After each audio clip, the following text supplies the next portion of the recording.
সাবেক সভাপতি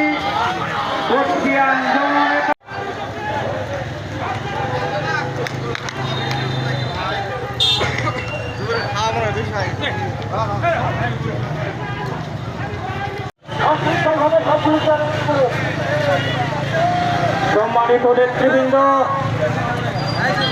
আজ ঐতিহাসিক 7ই নভেম্বর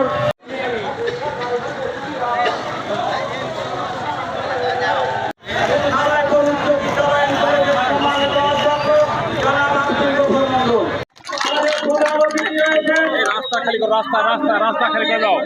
আমি অনুরোধ করবো আপনারা সামনে আসেন, আপনারা সামনে আসেন, পিছনে একটা ব্যক্ত রাস্তা, দয়া করে পিছনে থাকবে না, সকল সামনে আসেন, দয়া করে সকল সামনে আসেন।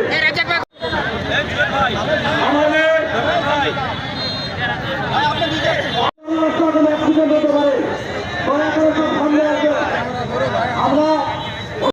আমরা জেলা বিএনপির সাবেক সকল সভাপতি এবং বর্তমান জেলা বিএনপির বিশেষ অতিথি হিসেবে আসন গ্রহণ করছেন জনাব আবুল হোসেন মাস্টার, সাবেক সাংগঠনিক